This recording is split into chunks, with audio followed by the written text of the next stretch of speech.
I did a film with an absolute idiot of a co-star. And this human being was being so insecure and angry because this person couldn't get the scenes out. And I think I was so vulnerable and comfortable that I got screamed at. And I would cry walking off set. This person would literally look at me in front of the whole crew and say, "You call yourself an actor, this is what I have to work with. What is this?" And I stood there just breaking. This happens. But because this person was number one on a call sheet, there was no safety net for me. So no one had my back. And I remember the next day I walked on and I said, "You get off my set." It's the first time I've ever spoken. I remember being so scared. And I looked at this person and I said, "You can F off. I'm going to work towards a tennis ball. I never want to see you again." And then I remember the producers came up and said, "You can't do this to number one. We have to let this person be on set." And I said, "But the person can turn around and I can act to the back head." Wow. And I did. I was so scared. I feel it. In the glittering world of Hollywood, where public images are carefully crafted and maintained, Ryan Reynolds has long been considered the perfect example of charm and wit. With his quick humor and seemingly effortless ability to make everyone laugh, he's built a reputation as one of the industry's most likable stars. But beneath this carefully constructed facade, a very different story has been emerging, one that's sending shockwaves through the entertainment industry and making many question everything they thought they knew about this beloved actor. What started as isolated incidents has gradually evolved into a pattern that's becoming impossible to ignore. From co-stars to directors, ex-partners to industry veterans, more and more people are coming forward with stories that paint a startling picture of what it's really like to work with Ryan Reynolds. These aren't just minor complaints or professional disagreements. They're serious allegations of behavior that's affected careers, relationships, and entire productions. Let's begin with one of the most revealing incidents that recently came to light. When the cast of Jersey Shore appeared on Watch What Happens Live with Andy Cohen, what seemed like a routine interview turned into something much more significant. Sami Giancola and Dina Cortese found themselves in an uncomfortable position when asked about encountering rude celebrities in the industry. What makes this moment particularly telling is how carefully Sami tried to navigate the situation, initially refusing to name names, a common response when dealing with powerful figures in Hollywood. Me and Gina encountered a rude celebrity once. We don't want to say who it is. The hesitation in Sammy's voice spoke volumes about the industry's power dynamics. She knew the potential consequences of calling out a major star, yet the experience had clearly left such an impression that she felt compelled to share it, albeit carefully. When Dina finally revealed they were talking about Ryan Reynolds, the tension was palpable. Even then, both women tried to soften the blow, with Sammy suggesting that maybe he had a bad day. This kind of careful backtracking is often seen when people fear repercussions from speaking out against influential figures in the industry. I did a film with an absolute idiot of a co-star.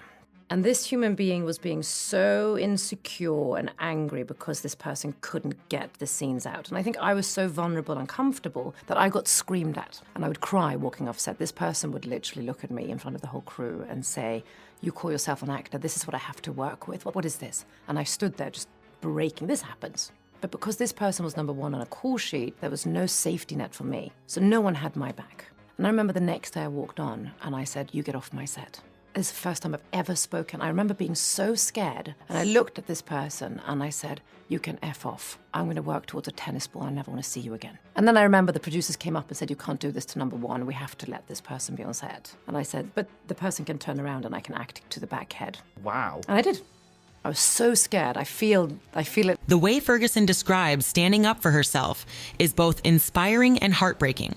She recalls gathering the courage to confront this person, declaring she would rather work towards a tennis ball than continue working directly with them. This detail becomes particularly significant when you consider that this happened on the set of Life, a CGI-heavy film where such an arrangement would have been possible. The fact that Ferguson was willing to take such drastic measures speaks volumes about the severity of the situation. What's even more telling about Ferguson's story is the aftermath. When she finally spoke about this experience, her colleagues started calling her with warnings, asking if she understood what she'd done. This reaction from the industry itself reveals just how protected certain behaviors have been, and how speaking out, even without naming names, can be seen as a dangerous move in Hollywood. The pattern continues with what happened on the set of Deadpool, where multiple individuals have come forward with their own experiences, T.J. Miller, who played Weasel in the franchise, shared a particularly disturbing interaction that sheds light on how Reynolds allegedly uses humor as a weapon.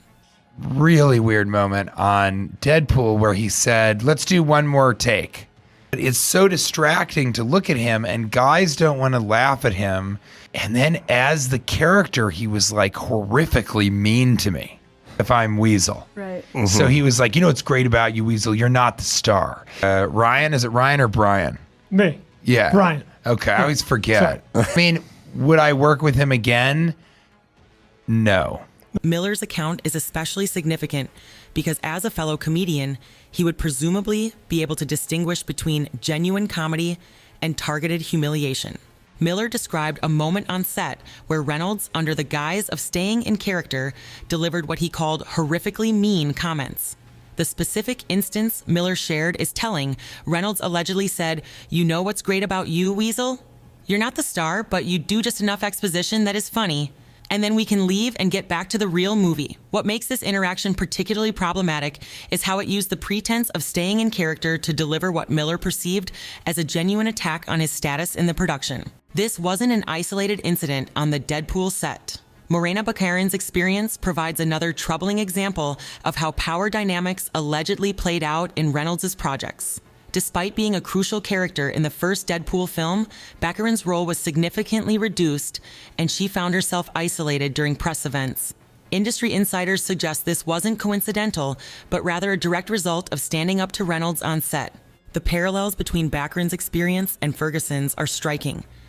Both actresses found themselves in situations where standing their ground led to professional consequences, and both found themselves without support when facing off against a more powerful co-star. This pattern of isolation and retaliation against those who speak up or disagree appears to be a recurring theme in stories about working with Reynolds. The situation with Tim Miller, the original director of Deadpool, adds another layer to this narrative. Miller's departure from the franchise wasn't just a creative disagreement. It was a direct result of what he described as Reynolds' need to control every aspect of the production. Miller's statement that, "If I can't win, I don't want to play," speaks volumes about the power dynamics at play. When he added, "I don't think you can negotiate every creative decision," it became clear that this wasn't just about artistic differences. It was about control. But perhaps some of the most revealing insights come from those who knew Reynolds in more intimate settings.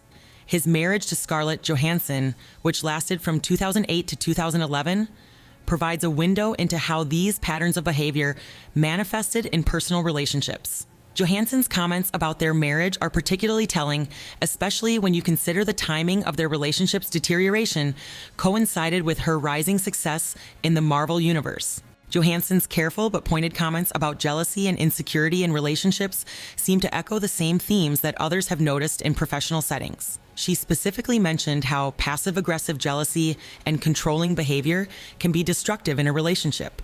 When she talked about the challenges of being with another actor, particularly when one person is more successful than the other, it painted a picture of a relationship strained by professional competition. The pattern continues with Reynolds' relationship with Alanis Morissette. Their engagement, which lasted from 2004 to 2007, ended before they could make it to the altar. Morissette's subsequent album, Flavors of Entanglement, contains lyrics that seem to directly address their relationship, particularly focusing on themes of insecurity and brokenness. The fact that these same themes of insecurity and control appear in accounts from both personal and professional relationships suggests a consistent pattern rather than isolated incidents.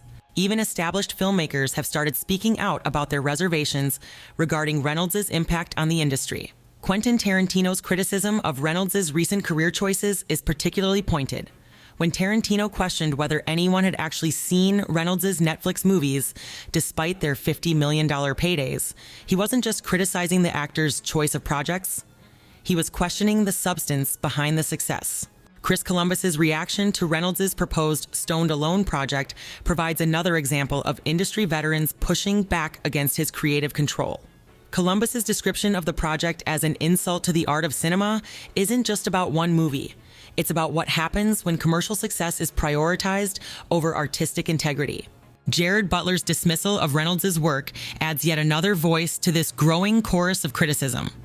When asked about similarities between their films, Butler's response that he doesn't watch Reynolds' movies wasn't just shade. It was a reflection of how some industry veterans view Reynolds' contribution to cinema. The situation becomes even more complex when you consider how Reynolds' relationship with Blake Lively began. The timing of their meeting on the set of Green Lantern while Reynolds was still married to Johansson adds another layer to the narrative. The insane chemistry they reportedly had on set while Reynolds was still married raises questions about professional boundaries and personal relationships. And this might just be the beginning. As more celebrities feel empowered to speak up, who knows what other shocking revelations about Ryan Reynolds could surface. If you want to stay ahead of all the latest Hollywood drama and be the first to know about explosive stories like this one, make sure to hit that subscribe button and turn on notifications. We're constantly digging deep to bring you the real stories behind your favorite celebrities' carefully crafted images. Drop a comment below with which celebrity you'd like us to expose next. And don't forget to like this video if you were shocked by any of these revelations. Stay tuned. We've got some major tea coming up about other A-list celebrities that will leave you speechless.